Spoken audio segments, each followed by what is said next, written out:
Con mucho placer, la verdad, en esta mañana de Amanecer Ganadero, al querido amigo, el médico veterinario Federico Santangelo, consultor de Agroideas. ¿Cómo anda, Fede? ¿Cómo estás, Federico? Buen día. Buen día, muchas gracias por invitarme. No, gracias por estar acompañándonos un sábado tan temprano. Sabemos que los sábados son días complicados, uno le dedica un poco más de tiempo a la familia. Pero un rato para estar con los amigos siempre es bienvenido. Y para un matecito. Por eso te lo agradecemos mucho, Fede.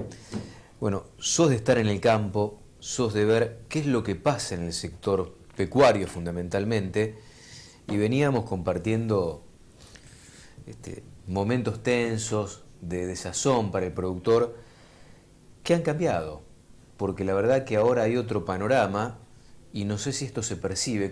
¿Qué es lo que estás viendo vos particularmente? Sí, evidentemente, y justo lo veía en las placas anteriores, cuando veía los remates, ¿viste? Este productor de azul que decía, bueno, al fin tenemos el premio después de tantos años de estar en el campo, trabajando, y eso se está percibiendo mucho, ¿no? El productor y sobre todo el ganadero ha pasado épocas muy difíciles, y sobre todo el criador.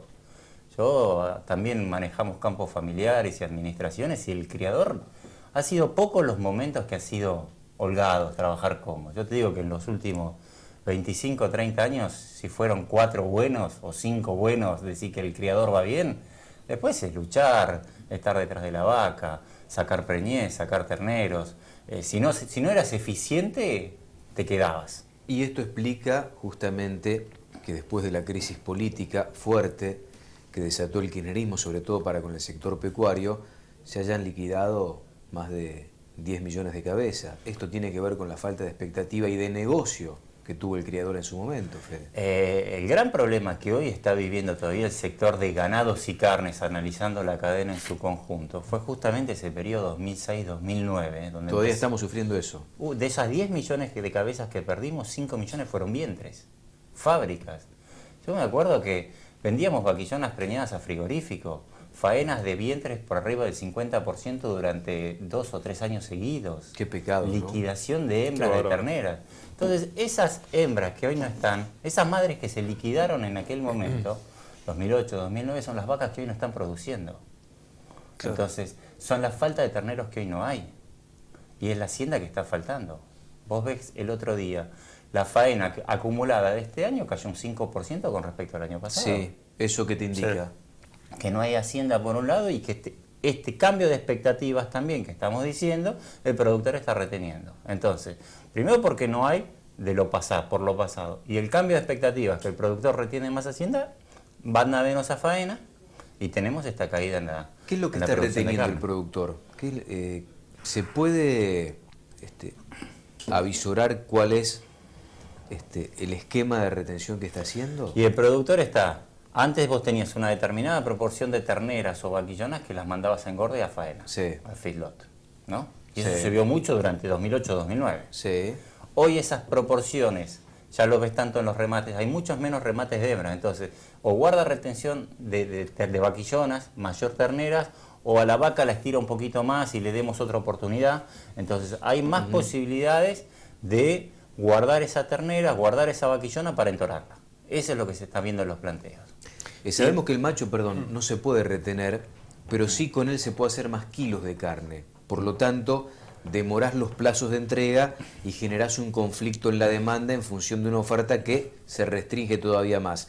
¿Se está dando que por ahí el productor decide darle un poco más de kilo a la hacienda, aún en un momento que no sé si es tan propicio teniendo en cuenta el valor del alimento? Si pensás en un esquema de confinamiento, hoy el maíz inclusive está un 30% más arriba de lo que se paga en el mundo por el cereal, y es tal vez un condicionante. No sé qué es lo que pasa en la realidad. Sí, es cierto, y esa escasez de oferta que veníamos hablando con respecto al año de vacías, porque también está habiendo una retención de machos.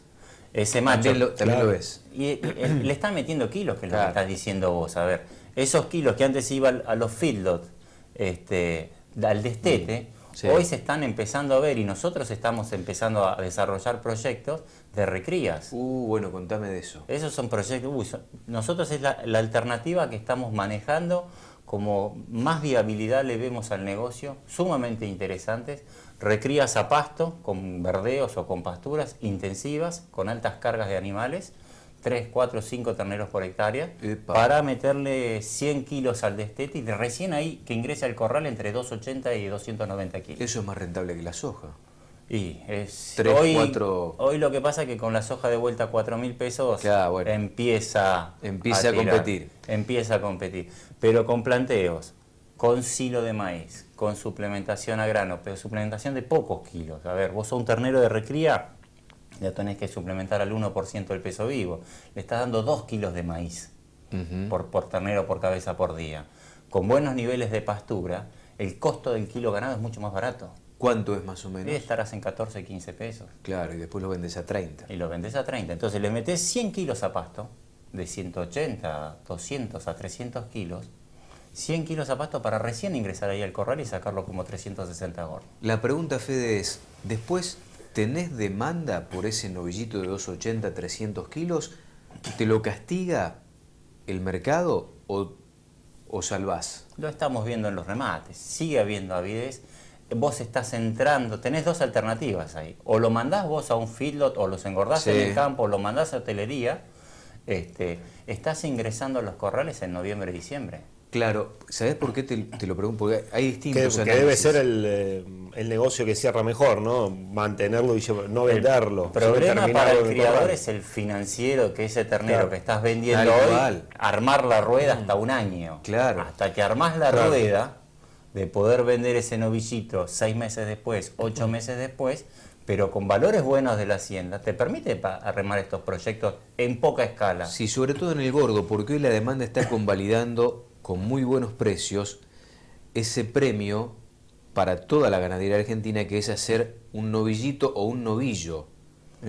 Lo está convalidando con precios similares al del ternero. Entonces, te seduce a hacer más kilos. La pregunta es, si el que demanda invernada te castiga o no, si es que no haces el ciclo completo, si es que vendes ese ternero recriado que tanto se necesita hoy, si realmente después el que lo compra, el que lo lleva al campo para darle los kilos finales, la terminación definitiva y llevarlo a un novillo, te convalida con buena plata ese novillito. Estás ahí, calculá que le metiste 100 kilos más, por ahí te castiga un poco en el precio, te baja el precio, pero lo que vos ganaste en los kilos...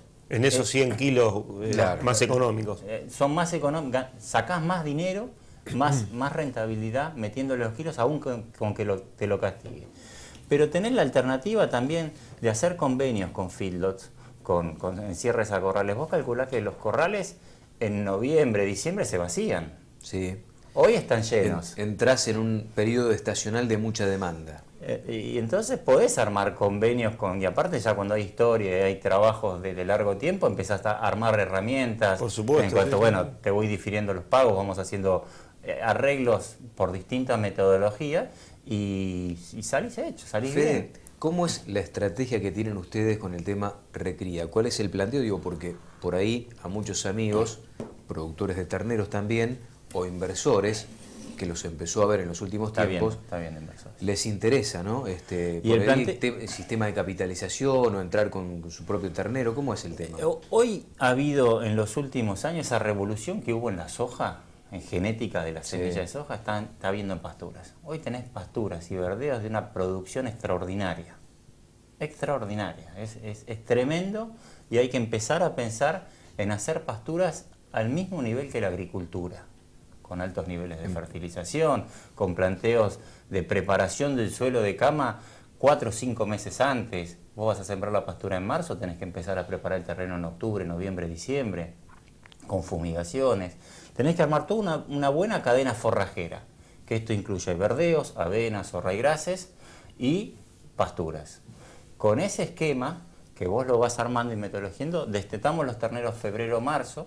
Si tenés posibilidades de hacer algo de maíz en el campo para guardarlo, para cosecharlo, para comerlo en pie, porque hay un problema en lo que es... Comer maíz en planta. En planta. En vez de encerrarlo a la noche y darle de comer, haces por franjas. A ver, estos son sistemas más baratos. Y te evitas el costo de confección. Del costo de... A ver, perdés eficiencia, pero es más barato. Hay que adaptarse un poco a la situación de los productores también. Claro. Si uno dice, vamos a armar todo el planteo de cero, tenés que hacer una inversión en maquinaria que es altísima. ¿Y cuánto te cuesta, Fede, hacer hoy, como corresponde, una hectárea de pastura. Y hoy estás hablando de los 4 o 5 mil pesos por hectárea. 4 o 5 mil pesos por hectárea. Si le metés 3 o 4 bichos por hectárea... Lo saca. Y esas pasturas las amortizás en 4 años, 4 o 5 años. Son pasturas de largo plazo. Sí. Entonces, de amortización a largo plazo. Estamos manejando, vos vas al campo, ves las pasturas y decís, ¿será cierto? Y lo contás y te cuesta, no, este te está volaseando, te dicen, ¿viste? Pero hay terneros, de 3, 4 terneros por hectárea, y si a ver, uno piensa, hagamos 300, 400 hectáreas de pastura, es una fortunita. Vamos yendo con productores medianos, y bueno, hagamos 20, 30, 40 hectáreas de pasturas. Vas armando planteos chicos. Entonces, no es que vos sacás 300 terneros de un campo y guardemos los 300 terneros para este año hacer todo recreo. Si el productor tiene el capital y la financiación, lo puedes hacer. Pero no es la realidad. Si no tiene que vender parte para sostenerse. Entonces vamos haciéndolo por etapas. Este año guardemos 50 terneros, guardemos 60, hagamos 30 hectáreas de pastura, tantos de verdeo. ¿Y dónde están esos planteos de recría? No, estamos viendo provincia de Buenos Aires, Córdoba.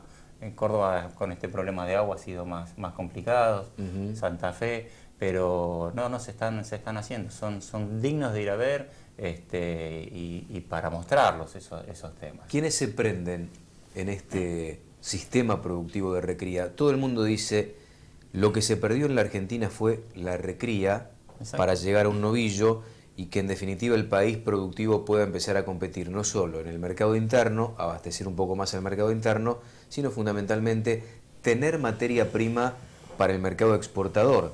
Si Argentina perdió algo fue justamente la producción de novillo por falta de expectativa. Hay que volver a hacer ese novillo y para volver a hacerlo es fundamental, no se puede eliminar la etapa de recría, si no, no llegás a un novillo desde el feedlot saliendo con un ternero de destete. Y es sumamente antieconómico también, con un maíz casi a 2.800, 3.000 pesos es sumamente antieconómico. Es imposible armar ese planteo de recría todo a corral para sacar un novillo de exportación. ¿Quiénes son los que se están involucrando con la recría? No, hay distintos tipos de productores, empresas pequeñas, medianas. Criadores. Criadores. Básicamente criadores. Lo apunto más al criador. Ya te digo, por esto de la mejora en los aspectos de la genética de las pasturas. Que le dé un valor agregado, claro, a su propia producción. Que le dé a su propia producción. Con esta cuestión de salir del ternero de 300 y tratar de llegar a... Seguramente ese que hacía el de 300 no se quiere ir al de 440 de exportación, ¿no? Porque son 140 kilos y estamos hablando de mundos distintos prácticamente. Pero empezamos a ver los primeros remates de reproductores y sí es cierto que se apuntó mucho a ese ternero y hay genética directamente dirigida a ese ternero de 300, 340 kilos, ¿no? El que quiera volver al de 440 tiene que prestarle mucha atención a esta cuestión del doble propósito, que no sé si fue tan real o no. A mí me parece difícil ver con algunos toros...